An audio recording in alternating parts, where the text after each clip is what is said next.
দীর্ঘ ১৭ বছর পর গোপালগঞ্জের টুঙ্গিপাড়ায় উপজেলা ও পৌর বিএনপির উদ্যোগে দ্বিবার্ষিক সম্মেলন অনুষ্ঠিত হয়েছে।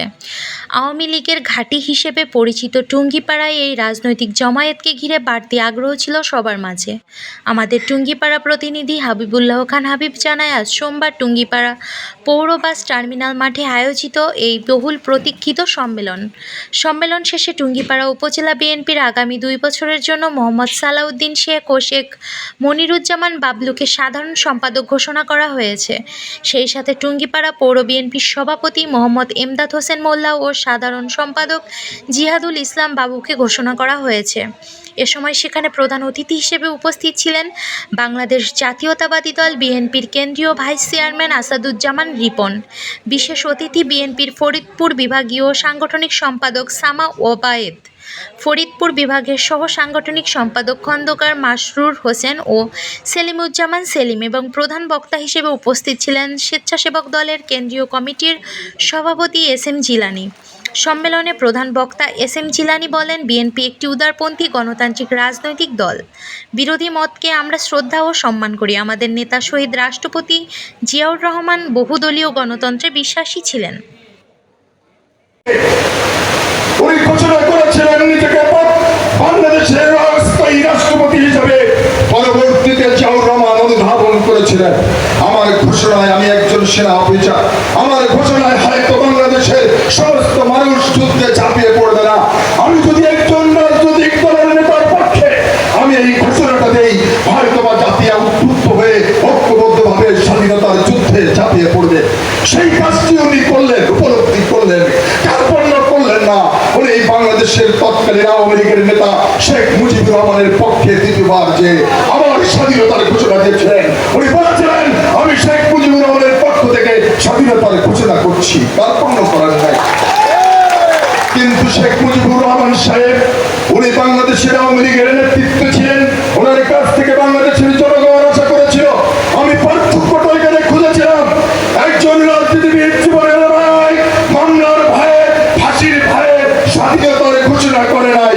অপরদিকে একজন সেনা অফিসার জীবনের মায়া ত্যাগ করে স্ত্রী সন্তানের কথা ভুলে গিয়ে মাতৃভূমির স্বাধীনতার জন্য উনি রিভোল্ট করে ঘোষণা করেছিলেন মহান স্বাধীনতা।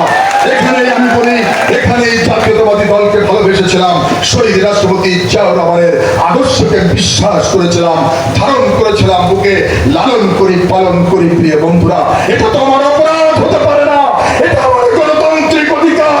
আমার রাষ্ট্র, এই গণতান্ত্রিক রাষ্ট্র আমাকে স্বীকৃতি দিয়েছে, আমি যে কোনো দলের রাজনীতি করার অধিকার আমার আছে। প্রিয় বন্ধুরা, প্রিয় বন্ধুরা, আমি দেখেছি 17 বছর লড়াই করেছিলাম, সংগ্রাম করেছিলাম দেশনেত্রী বেগম খালেদা জিয়ার নেতৃত্বে, বিএনপির ভারপ্রাপ্ত চেয়ারম্যান জনাব তারেক রহমানের নেতৃত্বে। কি কারণে করেছিলাম?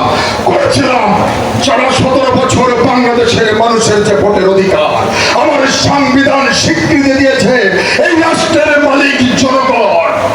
রাষ্ট্রের মালিক জনগণ তখনই হয় যখন একজন মানুষ তার নিজের ভোটটা 5 বছর পরে তার একজন পছন্দ মতো ব্যক্তিকে প্রয়োগ করার মধ্য দিয়ে একজন সাধারণ নাগরিক তার রাষ্ট্রের মালিকানা ফিরে পায়। কিন্তু 17 বছর এই রাষ্ট্রের জনগণ রাষ্ট্রের মালিকানা ফিরে পায় নাই। মানুষ তার ভোটের অধিকার থেকে বঞ্চিত ছিল। অনেকে মনে করেছিল, আওয়ামী লীগের বন্ধুরা ভেবেছিল যে এই টুঙ্গিপাড়া কোটালেপাড়াতে মানুষ লাইন দিয়ে তাদের ওই অবৈধ নির্বাচন, ভোটারদের নির্বাচন, দাবি নির্বাচনে অংশগ্রহণ করবে। কিন্তু দুর্ভাগ্য ছিল ওদের, গোপালগঞ্জ টুঙ্গিপাড়া কোটালেপাড়ার মানুষও সেদিন 5% ভোট কেন্দ্রে যে ভোট দেয় নাই। আমি মিথ্যা কথা বলছি আপনাদের কাছে? এখানে অনেক চেয়ারম্যান প্রার্থীরা আছে, আমি জানি ওনারা বিএনপি করতেন না, ওনারা আওয়ামী লীগও করতেন না। ওনারা সমাজের মানুষ, সমাজের সামাজিকতা করেন, মানুষের সাথে চলেন, জনপ্রিয় মানুষ। ওনারা অনেকে নির্বাচন করেছিল ইউনিয়ন পরিষদে, পার্লামেন্ট নির্বাচনের কথা আমি বাদ দিলাম। কিন্তু এই টুঙ্গিপাড়া কুটুলিপাড়া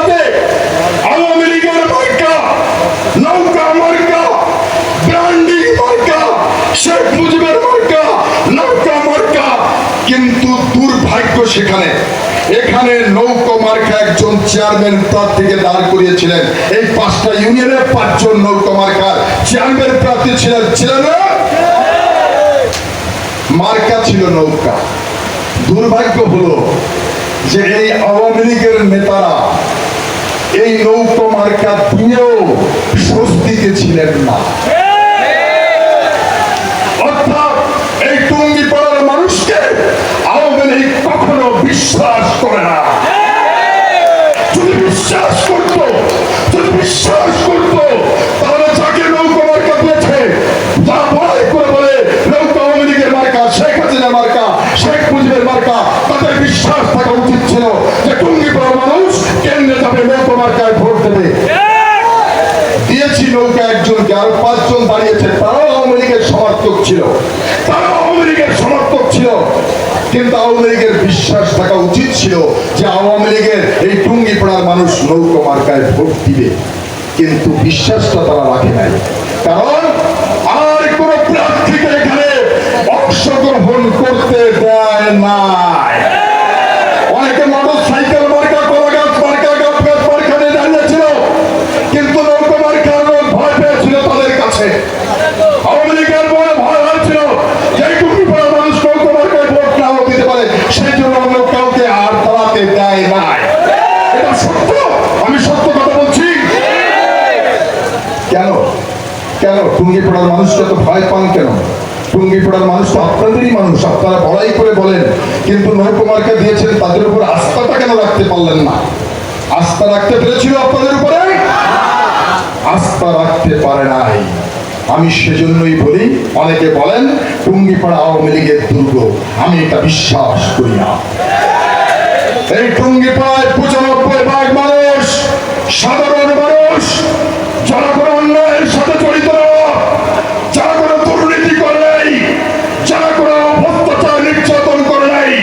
যদি এখানে অত্যাচার নির্যাতন করে থাকেন আওয়ামী লীগের মুসলিম নেতা কর্মী, তারাই অন্যায় অপরাধ এবং যে নির্যাতন চলেছে সাধারণ মানুষের অপরাধ করে নাই। 5 বছর আপনারা এখানে নৌকা মার্কাকে নির্বাচিত করেছেন, আপনারা ভোট দিয়েছেন, কিন্তু আমি মনে করি ভোট আপনারা দেন নাই। 12টার মধ্যে এই টুঙ্গিপাড়ার মানুষের ভোটগুলোকে কেড়ে দিয়ে ব্যালট পেপারে ভর্তি করে রাখা হতো না? ওদের বিশ্বাস ছিল আপনাদের উপরে